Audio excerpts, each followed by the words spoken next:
கர்த்தர் அதிசயங்களை செய்கிறார் ஊழியங்கள் வழங்கும் தேவ ஆலோசனை. இந்த நாளிலும் தேவ ஆலோசனைக்காக உங்களை வரவேற்கிறேன். ஆண்டவர் நல்லவர், பெரியவர். ஆலோசனை கர்த்தர் உங்களோடு பேசப் போகிறார், உங்களை ஆசீர்வதிக்கப் போகிறார். தேவ ஆலோசனை மூலம் நீங்கள் பெற்றுக்கொண்ட நன்மைகளை மறவாமல் நீங்கள் சாட்சியாய் அறிவித்து கர்த்தருடைய நாமத்தை நீங்கள் உயர்த்துங்கள். நீங்கள் நன்மையை பெற்றுக்கொள்கிற நபராக இருக்கிறதுனால மற்றவர்கள் நன்மையை பெற்றுக்கொள்வதற்கு ஒவ்வொரு திங்கட்கிழமை மாலை ஜிடிஎம் சர்ச் இணையதளத்திலே ஒளிபரப்பாகிற இந்த தேவ ஆலோசனையை அறிமுகப்படுத்துங்கள் மற்றவர்களுக்கு. அவர்களும் கர்த்தரால் ஆசீர்வதிக்கப்படட்டும். நாம் தேவ ஆலோசனைக்காக தெரிந்து கொண்ட வேத வசனம் ஆதியாகமம் 46வது அதிகாரம் 1 முதல் 6 வசனங்கள். இஸ்ரவேல் தனக்கு உண்டான யாவையும் சேர்த்து கொண்டு புறப்பட்டு பெர்சபாவுக்கு போய் தன் தகப்பனாகிய ஈசாக்குடைய தேவனுக்கு பலியிட்டான். அன்று இரவிலே தேவன் இஸ்ரவேலுக்கு தரிசனமாகி யாக்கோபே யாக்கோபே என்று கூப்பிட்டார். அவன் இதோ அடியேன் என்றான். பாருங்க, இரவு யாக்கோபுக்கு தேவன் தரிசனமாகிறார். இன்றைய அந்த தேவ ஆலோசனையின் தலைப்பு தான், இரவு சொப்பனத்திலே பேசுவார். பாருங்க என்ன பேசுகிறார் இரவில். அந்த 3வது வசனம் வாசிக்கும்போது, அப்பொழுது அவர், நான் தேவன், நான் உன் தகப்பனுடைய தேவன், எகிப்து தேசத்திற்கு போக பயப்பட வேண்டாம், அங்கே உன்னை பெரிய ஜாதியாக்குவேன், நான் உன்னுடனே எகிப்துக்கு வருவேன், நான் உன்னை திரும்பவும் வர பண்ணுவேன், யோசேப்பு தன் கையால் உன் கண்களை மூடுவான் என்று சொன்னார். அதற்கு பின்பு யாக்கோபு பெர்சபாவிலிருந்து பிரயாணம் புறப்பட்டான். இஸ்ரவேலின் குமாரர் தங்கள் தகப்பனாகிய யாக்கோபையும் தங்கள் குழந்தைகளையும் தங்கள் மனைவிகளையும் பார்வோன் அனுப்பின வண்டிகளின் மேல் ஏற்றி தங்கள் ஆடு மாடுகளையும் தாங்கள் கானான் தேசத்தில் தங்கள் பொருட்களையும் சேர்த்து கொண்டு யாக்கோபும் அவன் சந்ததியார் யாவரும் எகிப்திற்கு போனார்கள். அதாவது இரவில் யாக்கோபிடத்தில் கர்த்தர் பேசுகிறார், சொப்பனத்தில் பேசுகிறார். என்ன பேசுகிறாரு, எதற்கு பேசுகிறாரு?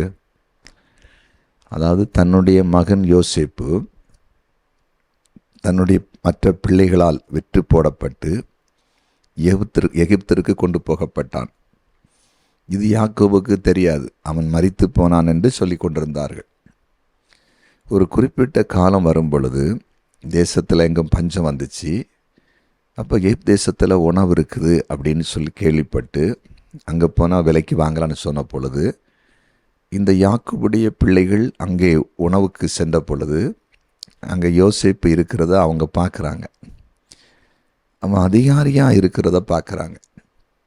இப்போ அதை என்ன செய்கிறான் அந்த யோசேப்பு, அப்போது சகோதரத்தில் சொல்லி அனுப்புகிறான், நீங்கள் போய் தகப்பனிடத்தில் சொல்லுங்கள், இங்கே வர சொல்லுங்கள், குடும்பம் எல்லாத்தையும் கூட்டிகிட்டு வாங்க, நான் இங்கே நல்ல ஒரு பொசிஷனில் நல்ல ஒரு நிலையில் இருக்கிறேன், இங்கே நான் தங்குறதுக்கு இடம்லாம் ஒழுங்கு பண்ணி கொடுப்பேன், இந்த பஞ்சகாலத்தில் சாப்பாடெல்லாம் இங்கே கிடைக்கும் அப்படின்னு சொல்லி அனுப்புனான்.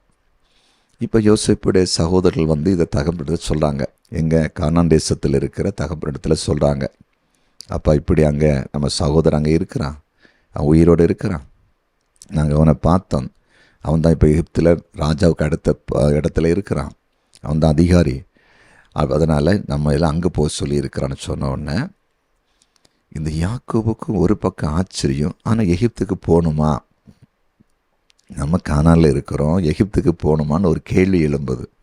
அன்று இரவு அந்த கேள்விக்கு பதில் ஆண்டவர் கொண்டு வருகிறார். சந்தேகப்படாத, நீ எகிப்துக்கு போ, நான் உன் கூட வருவேன், நான் ஏற்ற காலம் திரும்பி ஒன்று வர பண்ணுவேன் தேசத்துக்கு, அவன் தான் அவன் கண்ணை மூடுவான், எல்லாத்தையும் சொல்லிடுறாரு. உடனே நீங்கள் வாசித்த அந்த 6வது வசனத்தில் தங்கள் ஆடு மாடுகளையும் தாங்கள் கானான் தேசத்திலே சம்பாதித்த தங்கள் பொருட்களையும் சேர்த்து கொண்டு யாக்கோபு அவன் சந்ததி யாவரும் எகிப்துக்கு போனார்கள். பார்த்தீங்களா? அதாவது சில காரியத்தில் என்ன முடிவெடுக்க வேண்டும் என்று நமக்கு தெரியாது. அப்போ ஆண்டவர் அதை கிளியர் பண்ணுறதுக்கு சொப்பனத்தில் பேசுவார். இப்போ உதாரணமாக உங்கள்கிட்ட ஒரு ஆள், நீ வெளிநாட்டுக்கு வா, உனக்கு ஒரு விசா தரேன், அப்படின்னு சொல்லும்போது நமக்கு ஒரு குழப்பமாக இருக்கும். சரி, நம்ம எங்கே ஏதோ ஒரு பிஸ்னஸ் பண்ணிகிட்டு இருப்போம், இல்லை ஒரு வேலை பார்த்துட்டு இருப்போம். இப்போ போனேன்னா கர்த்தர் சில நேரத்தில் ஒரு சொப்பனத்தில் கூட நீ போ அப்படின்னு பேசலாம், போகாதன்னும் பேசலாம். அப்போ நமக்கு அந்த குழப்பம் தீரும். உங்களுக்கு புரிஞ்சிட்டிங்களா? கர்த்தர் பேசுவார் இரவு சொப்பனத்தில். சில குழப்பங்களை நிவர்த்தி செய்வதற்கு கூட தேவன் பேசுவார். இந்த வசனத்தை விசுவாசிச்சா நடக்கும். இல்லைன்னா யாக்கோபு கண்டிப்பாக எகிப்துக்கு போகவே மாட்டார். ஏன்னா நாங்கள் கானான் தேசத்தில் இருக்கிறோம், இதான் எங்கள் சொந்த பூமி, காசு கொடுத்து அனுப்பியிருக்கு சாப்பாட்டுக்கு, நம்ம அங்கே எதுக்கு போனோம், என்ன இப்படி மழை பெய்யும், விவசாயம் செழிக்கும், பஞ்சம் தீரும், நம்ம இங்கே இருப்போம். கர்த்தர் பேசினனால தான் யாக்கோபு புறப்பட்டு போகிறார். புரிந்து கொண்டீர்களா? அப்போது ஆண்டவர் சில காரியத்திற்கு, சில முடிவு நல்லபடி எடுப்பதற்கு இரவு தேவ பிள்ளைகளோடு தேவன் சொப்பனத்தில் பேசுவதற்கு ஜீவன் உள்ளவராய், உயிர் உள்ளவராய், ஜீவிக்கிறவராய் இருக்கிறார். நீங்கள் ஏதாவது காரியத்தில் குழப்பமாக இருக்கிறீங்களா? ஒரு அழைப்பு வந்திருக்கு, அங்கே போகலாம், இல்லைன்னா அழைப்பு வராமல் இருந்தால் கூட உங்களுக்குள்ளே அங்கே போகிறது நல்லதா, இங்கே போகிறது நல்லதா, இங்கே இருக்கிறது நல்லதா அப்படின்னு ஒரு குழப்பம் வந்திருக்கா? புரியுதா உங்களுக்கு? கர்த்தர் உங்கள்கிட்ட பேசுவார், கண்டிப்பாக பேசுவார். அதாவது எங்களுடைய பிள்ளைகள் குறிப்பிட்ட ஒரு பள்ளிக்கூடத்திலே படித்து கொண்டிருக்கும் பொழுது பலர் அங்கிருந்து அந்த பள்ளிக்கூடத்தில் பிள்ளைகளை வேறு பள்ளிக்கூடங்களுக்கெல்லாம் மாற்றிக்கொண்டே இருந்தார்கள். எதனால மாற்றினாங்கன்னா, இந்த படிப்பு ஃப்யூச்சரில் வேறு படிக்கிறதுக்கு கஷ்டம், வேறு காலேஜ் போக கஷ்டம் அப்படின்லாம் இருக்குதுன்னு சொல்கிறாங்கன்னு சொல்லிட்டு சிலரெல்லாம் ஒரு குறிப்பிட்ட வகுப்பிலிருந்து வேறு சாதாரண மற்றபடி உள்ள சில கோர்ஸுகள் இருக்கிற ஸ்கூலுக்கெல்லாம் அனுப்புனாங்க. இப்போ எங்களுக்கு ஒரு குழப்பமாக இருந்துச்சு, என்ன செய்யலாம், இது குறித்து என்ன முடிவெடுப்பது. ஆனால் தேவன் அந்த நாட்களில் எங்கள் குடும்பத்தில் சொப்பனத்தில் பேசினார். அதே ஸ்கூல், அதே யூனிஃபார்ம், அங்கே தான் வகுப்பில் இருக்கிறாங்க. நாங்கள் உடனே அந்த காரியத்தை குறித்து ஒரு தெளிவு எங்களுக்கு கிடைத்ததுனால நாங்கள் அப்படியே பிள்ளைகளை அதே ஸ்கூலில் தான் படிக்க வச்சோம். அங்கே தான் அவங்க 2 பேர் ஸ்கூல் லைஃப்பை முடித்து காலேஜுக்கு போனாங்க. இப்போ அங்கே 2 பேர் படிச்சுட்டு இருக்காங்க, அதே ஸ்கூலில் படிச்சுட்டு இருக்காங்க. கர்த்தர் தெளிவுபடுத்தினார், போகிறவங்க போட்டோம், அதை பற்றி நீங்கள் யோசிக்க வேண்டிய அவசியம் இல்லை, நான் உங்கள் பிள்ளைகளை இங்கே தான் வைக்கிறேன். பார்த்தீங்களா எவ்வளோ பெரிய தேவன், எவ்வளோ பெரிய ஆண்டவர். ஆண்டவர் பேசுவார், நம்ம நம்பினா விசுவாசித்தா பேசுவார், கர்த்தர் பேசுவார். பாருங்கள், அது மட்டும் இல்லை, 2 நாளாகும் புஸ்தகத்தில் 1வது அதிகாரத்தில் 7வது வசனத்தை வாசிக்கும்போது, 2 நாளாகமும் 1வது அதிகாரம் 7வது வசனத்தை வாசிக்கும்போது, அன்று ராத்திரியிலே தேவன் சாலமோனுக்கு தரிசனமாகி, நீ விரும்புகிறது என்னிடத்தில் கேள் என்றார். சொப்பனத்தில் இரவு தூங்கிட்டு இருக்கும்போதே கர்த்தர் வந்து கேட்குறாரு, சொப்பனம் தான் பார்க்குறான். சாலமோன், நீ என்ன விரும்புகிற கேளு. பார்த்தீங்களா? நீங்கள் தொடர்ச்சியுள்ள வசனத்தை அப்புறம் வாசித்து பாருங்கள். அவன் கேட்டான், எனக்கு நல்ல ஞானத்தை எனக்கு தரணும், உணர்வுள்ள இருத்து தரணும், எங்கள் அப்பா ஸ்தானத்தில் நான் சின்ன வயசுலேயே ராஜாவாயிட்டேன், அதனால் இந்த ஜனங்களை நடத்துறதுக்கு எனக்கு நல்ல புத்தி அறிவான்னு கேட்குறான் சாலமோன். ஆண்டவர் அந்த சொப்பனத்தில் சொல்கிறாரு, நீ கேட்ட ஞானத்தையும் புத்தியும் உனக்கு உணர்வுலத்தையும் தருகிறேன், நீ கேளாத ஐஸ்வர்யத்தை உனக்கு தருகிறேன்னு சொல்லி கொடுக்குறார். சொப்பனத்திலே எல்லா வாக்குத்தத்தம் முடிஞ்சு போச்சு, சொப்பனத்திலே கிஃப்டெல்லாம் கொடுத்தாச்சு. இப்போ பாருங்கள், நம்ம சில நேரத்தில் நம்ம அதாவது சபைக்கு வருகிறோம், ஆராதனைக்கு வருகிறோம், வசனத்தை கேட்குறோம், கண்டிப்பாக கேட்கணும், சபைக்கு வரணும், ஆலயத்தில் வந்து கர்த்தரை மகிமைப்படுத்துகிறோம், வார்த்தை கேட்குறோம். சில நேரத்தில் சில விடுதலை பெருவிழா, அபிஷேக பெருவிழா அல்லது சுகமளிக்கும் கூட்டத்தில் அல்லது நமக்கு தேவ விடுதலைக்காக அல்லது அபிஷேகத்துக்கு வரங்களுக்காய் நம்ம ஜெபிக்கும் போது பெற்றுக்கொள்கிறோம். கர்த்தர் உங்களுக்கு இதை தருகிறார், உண்மையானதான் தராரு, அதில் மாற்று கருத்து இல்லை. ஆனால் இது அதை விடையில் மேலே இருக்குது. சொப்பனத்தில் டைரெக்டாக கர்த்தர் போய் உனக்கு விருப்பத்தை கேளு சொல்லி கொடுக்குறாரு. பார்த்தீங்களா?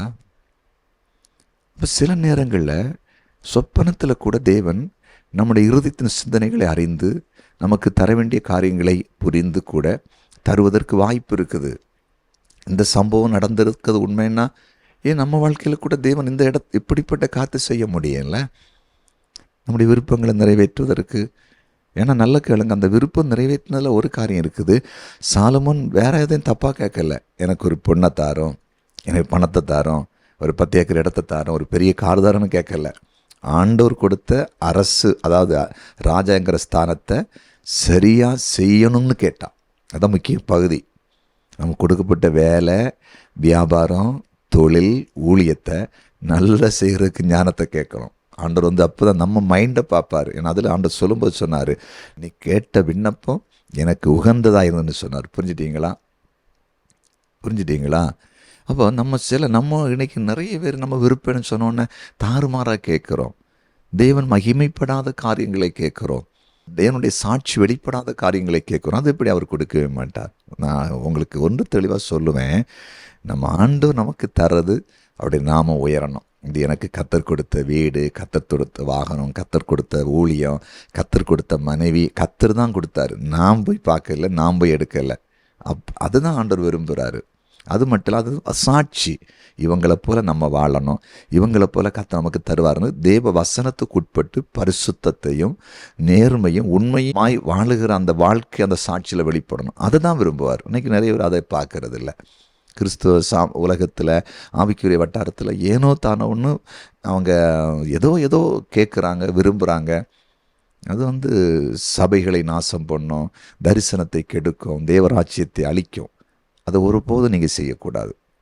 இப்போ சொப்பனத்தில் மட்டும் இல்லை, நேரடியாக கூட கேட்கலான்ற, உனக்கு என்னப்பா வேணும்? ஆண்டவர் பெரியவர் தானே, நேரடியாக கேட்கலாம். மோசே அக்கினி நெருப்பு எரிஞ்சிட்டு இருக்கும்போது அதை பார்க்குறதுக்கு பக்கத்தில் போகும்போது அதுலேருந்து பேசின தெய்வம் தானே. ஆண்டவர் பேசுவார். அவர் பெரியவருங்க. அவர் சொப்பனத்தில் மட்டும் இல்லை, வசனத்தில் பேசுவார், தீர்க்க தரிசனத்தில் பேசுவார், உணர்த்துவார். அவர் பெரியவர். அது நம்ம வேதத்தை தியானித்த தெரியும். ஆனால் நான் ஒரு போது இப்போ உங்களுக்கு சொல்லிகிட்டு இருக்கிறேன், சொப்பனத்தில் மட்டும்தான் பேசுவார்னு பேசிகிட்டு இருக்கேன். நான் பேசுவார், அதுதான் சொல்கிறேன் தவிர வேறு எதுலேயும் பேச மாட்டார். சொப்பனத்தில் மட்டும்தான் பேசுவோம் நான் பேசிகிட்டு இருக்கல. ஆனால் சொப்பனத்திலையும் கர்த்தர் பேசுவார். நம்முடைய சில காரியத்தை கேட்பார், விசாரிப்பார், சில காரியத்தை தருவார். மறந்துடாதீங்க. இன்னொரு சம்பவம் பாருங்கள், ஒரு வசனத்தை கூட சொல்லி ஜெபிக்க போகிறேன்.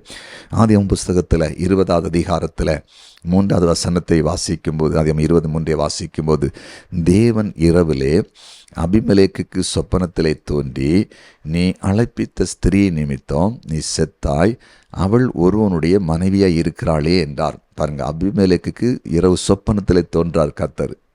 பாருங்கள், எகிப்தின் ராஜாவாகிய கேராரின் ராஜாவாகிய அபிமெலேக்குக்கு சொப்பனத்தில் வெளிப்படுறார். அவன் தெய்வத்தை அறிந்தவன் அல்ல, தெய்வத்துக்கு விரோதமானவன், தெய்வ பிள்ளைகளுக்கு விரோதமானவன். அவனுடைய சொப்பனத்தில் எச்சரிக்கை கொடுக்கிறார். ஆபிரகாமையும் ஆபிரகாமுடைய குடும்பத்தையும் தொடாத அப்படின்னு சொல்கிறார்.